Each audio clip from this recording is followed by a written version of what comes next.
Assalamualaikum warahmatullahi wabarakatuh.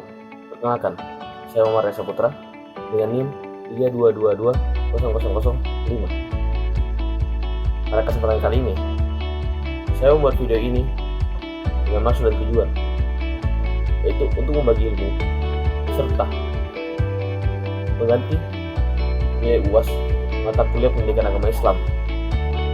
Pada kesempatan kali ini, saya akan membahas salah satu topik yang telah diskusikan sebelumnya, yaitu ilmu pengetahuan teknologi dan seni dalam Islam.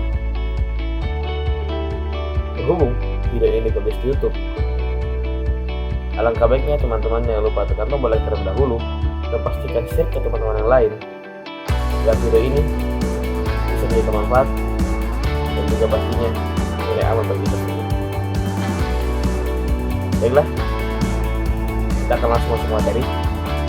Berikut adalah susunan materi yang akan saya bawakan. Yang pertama, yaitu ilmu pengetahuan dan teknologi. Pengertian ilmu pengetahuan dan teknologi. Yang pertama, yaitu pengertian ilmu pengetahuan dan teknologi. Ilmu pengetahuan dan teknologi adalah suatu ilmu pengetahuan yang mengarah terhadap penemuan kebutuhan manusia. Tidak hanya itu, iptek juga bisa diartikan sebagai segala sesuatu yang berhubungan dengan teknologi, baik terhadap penemuan teknologi terbaru atau teknologi itu sendiri.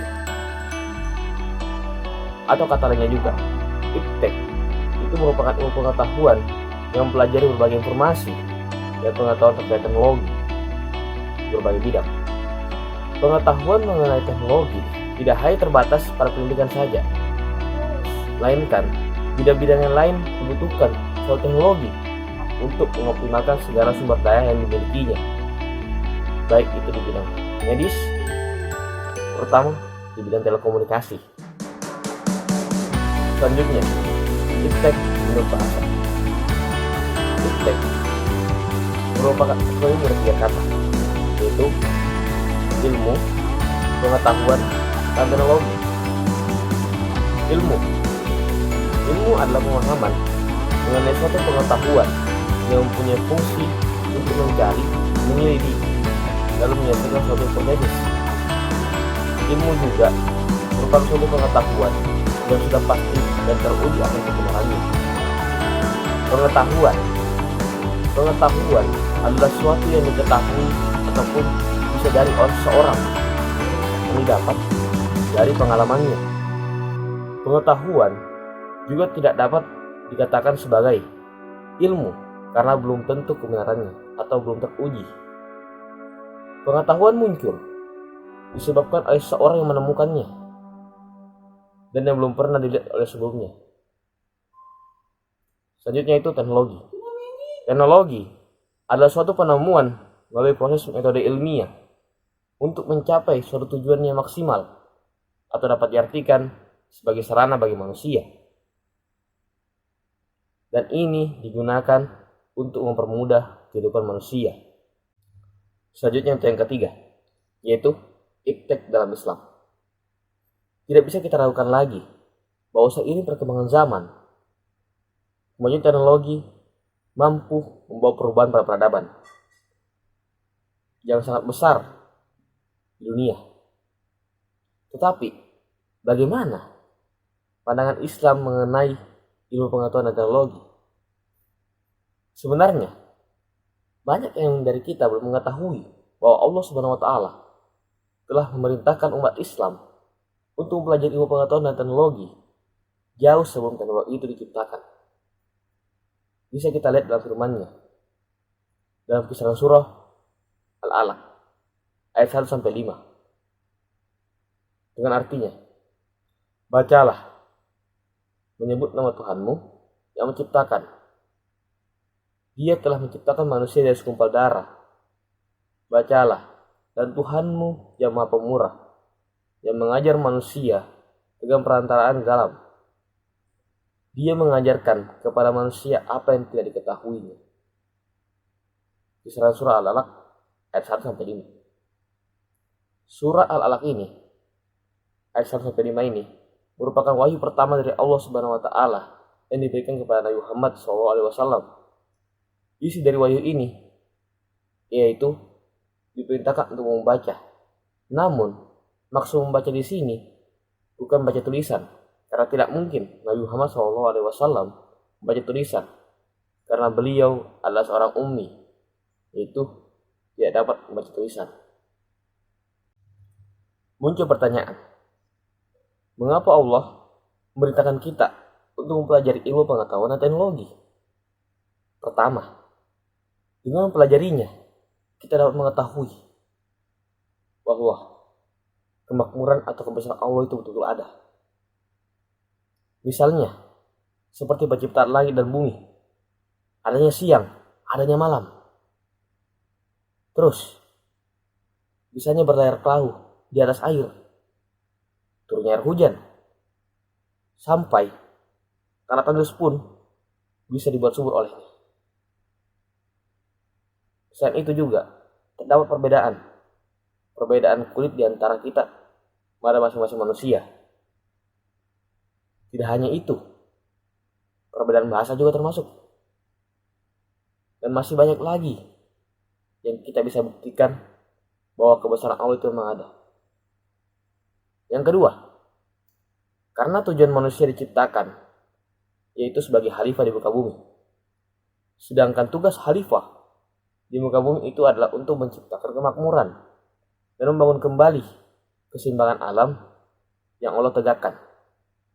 Sebagai pemakmur bumi, manusia akan dipertemukan dengan berbagai masalah, dan untuk menyelesaikannya, ilmu pengetahuan dan teknologi sangat dibutuhkan, karena kita tidak hanya bisa mengandalkan ilmu agama saja. Maka inilah alasan mengapa Allah memerintahkan kita untuk mempelajari ilmu pengetahuan dan teknologi.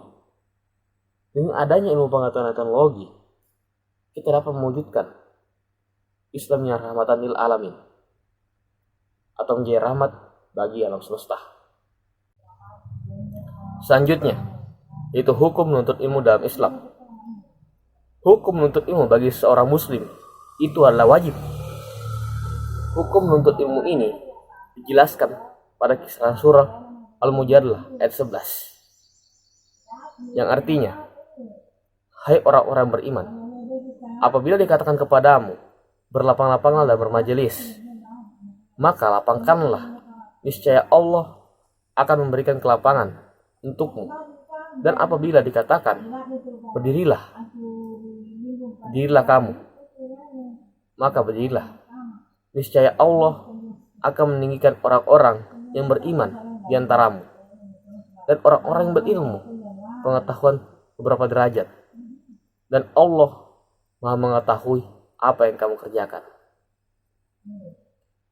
Hukum wajib ini terbagi atas dua lagi, yaitu fardu ain atau wajib ain, fardu kifayah atau wajib kifayah.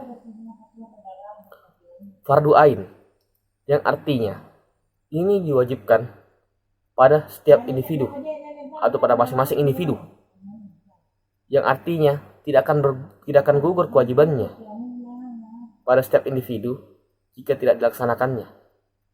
Terdapat 3 ilmu dalam hukum yang apabila jika kita tidak mempelajari ini bisa bernilai dosa. Yang pertama, itu ilmu tauhid atau ilmu yang membahas tentang eksistensi ketuhanan, kenabian, dan alam gaib. Yang kedua itu adalah ilmu fikih, ilmu yang mengupas tata cara beribadah. Dan yang ketiga, ilmu tasawuf, itu adalah ilmu yang menjelaskan bagaimana cara agar menjaga amal ibadah agar tidak punah atau sirna. Selanjutnya itu adalah fardu kifayah atau wajib kifayah. Fardu kifayah ini dimaksudkan untuk setiap individu, dan apabila terdapat seorang atau beberapa dari muslim atau umat Islam yang mengerjakan ini, maka hendaklah gugur kewajiban mereka. Beberapa di antaranya seperti mempelajari ilmu-ilmu, itu ilmu tafsir, ilmu hadis, ilmu bahasa Arab, ilmu kedokteran, dan lain sebagainya. Selanjutnya, yaitu konsep iptek dalam Islam. Hakikat iptek dari sudut pandang Islam itu, yaitu pengkajian terhadap sunnatullah secara objektif, memberi pemahaman kepada umat manusia, dan yang terpenting, ini harus sejalan dengan nilai keislaman. Maksudnya itu, segala suatu ilmu yang kita pelajari itu harusnya memiliki pengajaran, serta hal itu tidak bertentangan dengan nilai keislaman. Selanjutnya, yaitu ilmuwan muslim yang ada di dunia. Seperti yang saya katakan sebelumnya, bahwa saya akan menjelaskan beberapa di antara mereka, yaitu 3 di antara mereka. Sebenarnya banyak ilmuwan-ilmuwan muslim yang ada di dunia, tetapi saya hanya menyebutkan 3. Yang pertama, nama yang telah saya sebutkan sebelumnya, yaitu Al-Khwarizmi. Al-Khwarizmi, atau dengan nama lengkap yang biasa disebut dengan Muhammad Ibnu Musa Al-Khwarizmi, dia adalah seorang ahli bidang matematika, astronomi, geografi. Ia juga merupakan seorang penemu aljabar. Itulah mengapa beliau dikenal sebagai Bapak Aljabar, atau di Eropa dikenal sebagai algoritma.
Dan yang terakhir, yaitu Ibnu Al-Haytham. Beliau adalah salah satu tokoh Islam yang berpengaruh di dunia. Beliau juga adalah seorang ilmuwan yang menciptakan teknologi optik yang saat ini digunakan pada perangkat kamera. Teknologi ini menginspirasi seorang penemu, yaitu Roger Bacon dan Kepler, untuk menciptakan mikroskop dan teleskop.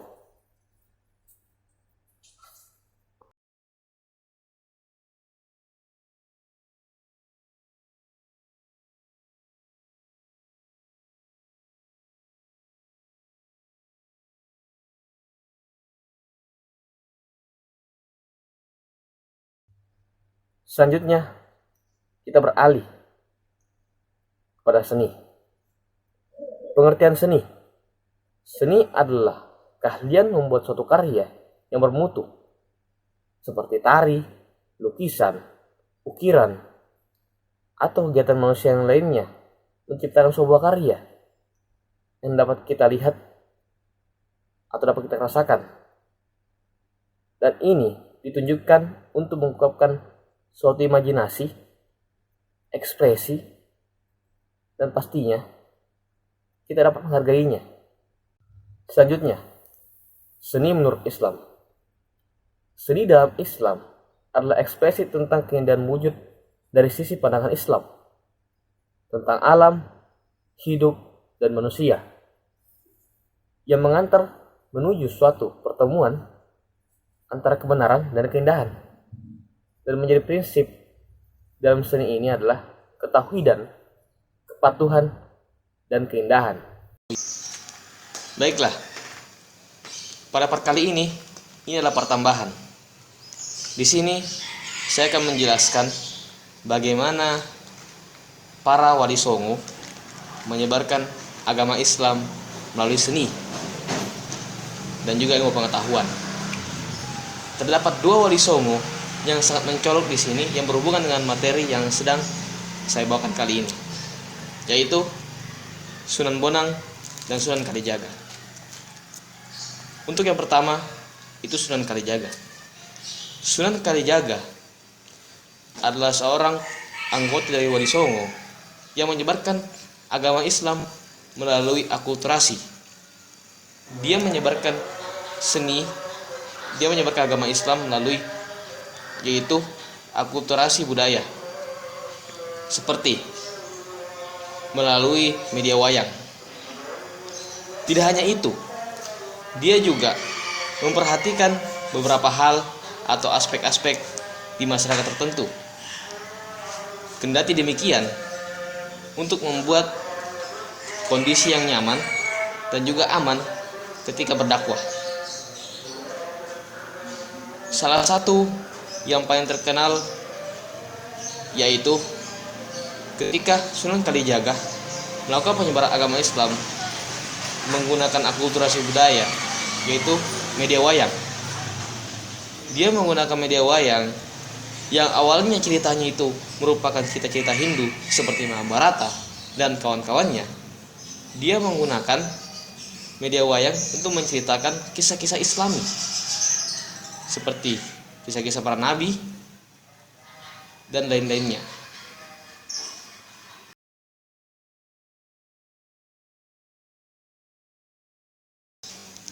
Selanjutnya yaitu adalah Sunan Bonang. Sunan Bonang menyebarkan agama Islam lebih ke arah ilmu pengetahuan. Jadi, beliau memiliki strategi yaitu mengarahkan ke ilmu pengetahuan. Tetapi beliau juga pandai dalam bidang seni, yaitu seni sastra.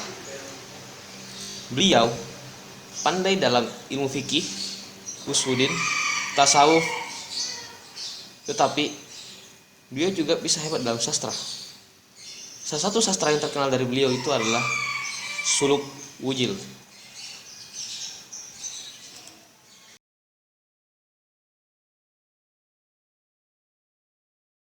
Mungkin segitu saja yang bisa saya sampaikan.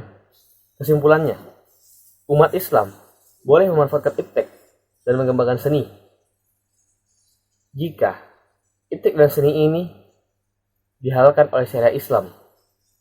Sebaliknya, jika ada aspek iptek dan seni yang telah diharamkan dalam syariat Islam, maka tidak boleh seorang umat muslim memanfaatkannya, walaupun ini menghasilkan manfaat untuk memenuhi kebutuhan manusia.